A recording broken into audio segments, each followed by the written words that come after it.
আসসালামু আলাইকুম রহমতুল্লাহি অবরকাতুহু। আজকে আপনাদের সামনে মাকে নিয়ে চমৎকার একটি গল্প বর্ণনা করব। গল্পটি হলো মায়ের দোয়ার এক চমৎকার ঘটনা। হজরত মুসা আলাইসাল্লামের জামানার চমৎকার একটি ঘটনা। হজরত মুসা আলাইসাল্লাম একবার আল্লাহ তাআলাকে জিজ্ঞেস করলেন, হে আল্লাহ, জান্নাতে আমার সাথে কে থাকবে? জবাবে বলা হলো, অমুক কসাই। জবাবে কসাইয়ের নাম শুনে মুসা আলাইসাল্লাম খুবই আশ্চর্য হলেন। অনেক খোঁজ করার পর মুসা আলাইসাল্লাম তাকে বের করলেন। দেখলেন কসাই গোস্ত বিক্রিতে ব্যস্ত।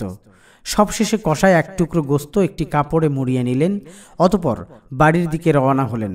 মুসা আলাইসাল্লাম তার সম্পর্কে আরও জানার জন্যে অনুমতি নিয়ে পিছু পিছু তার বাড়ি গেলেন।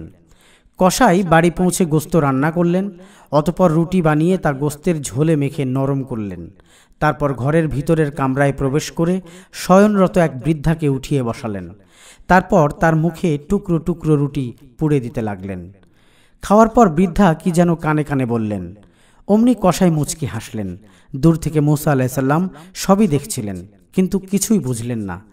মুসা আলাইসাল্লাম বৃদ্ধার পরিচয় এবং মুচকি হাসার বিষয়টি কসাইকে জিজ্ঞেস করলেন। কসাই বললেন, উনি আমার মা। আমি আমার বাজার থেকে আসার পর সর্বপ্রথম আমার মাকে রান্না করে খাওয়াই, আর মা খাওয়ার পর খুশি হয়ে আমার কানের কাছে এসে আল্লাহ তাআলার কাছে এই বলে দোয়া করেন, আল্লাহ তাআলা তোমাকে বেহেশত দান করুক এবং মুসা আলাইসাল্লামের সাথে রাখুক। আমি এই দোয়া শুনে এই ভেবে মুচকি হাসি যে কোথায় মুসা আলাইসাল্লাম আর কোথায় আমি। ইয়া আল্লাহ, আমাদের মন মানসিকতা সেই কসাইয়ের মতো করে দাও। আল্লাহ তাআলা যেন আমাদের মা বাবার খেদমত করার তৌফিক দান করেন, আমিন।